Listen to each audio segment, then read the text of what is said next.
We were in the midst of what our normal ministry looked like of Sunday mornings and our midweek ministry, which is our Calvary Kids groups. And those both kind of had to halt. And in the midst of March planning, we start to prepare for the summer. And that all went out the window.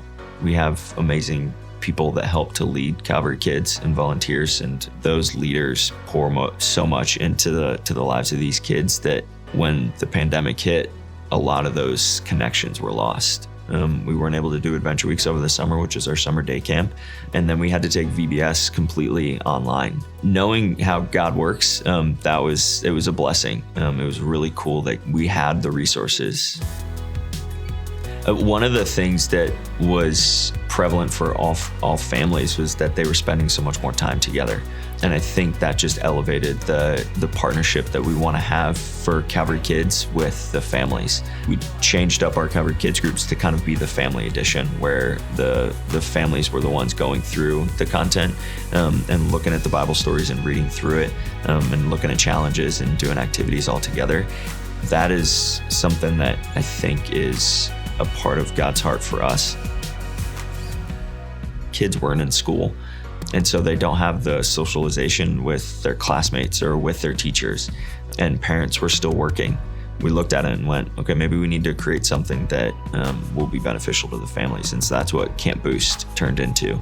Kids can be here at Calvary on campus and be in a small group. We wanted to provide an opportunity for families to enrich what the kids were doing at home with their schoolwork, but also to just provide an outlet for the kids to make new friends and to be back in a group setting. And we wanted to make it affordable. And so we've been able to, through multiple donors, through people that have been so generous, we were able to have families that we could sponsor and bring to camp. And one family in particular has been able to utilize the resources of Fresh Market. It was a Tuesday and they received groceries. And then on Wednesday, the kids brought in some of those groceries that they had received the day before to then share with the kids in their group. To see a family that needed help financially to be at camp and is getting resources through Fresh Market and different ways, to then watch them take those resources and to let it be a blessing to somebody else was really powerful. I think it shaped how our team sees Camp Boost, that while it is an enrichment program, I think it isn't just an enrichment program for the families that are here, but it's an enrichment program for us as well.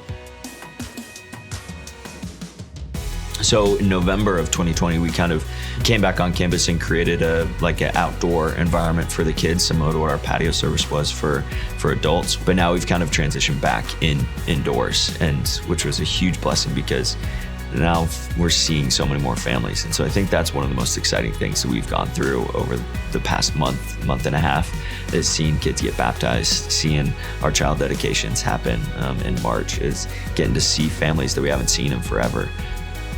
Every fall we do Camp 54, and so it's an opportunity for our 4th and 5th graders to go to camp. This year, we were able to do just one day up at Forest Home in Ojai, and that opened it up for so many more families that they might not have been comfortable with 3 days, but they knew that they could do one day. And so in a time where you go, I don't know if anybody's gonna be there, I don't know if our family's ready for it, we're gonna be able to do this, the response was overwhelmingly positive that this was an opportunity that we wouldn't have planned before the pandemic, but that God used to get more families to be able to experience Camp 54. So that was a really cool picture of how God shapes what we do when we least expect it, and opens up doors that we didn't even think were doors and provides opportunities.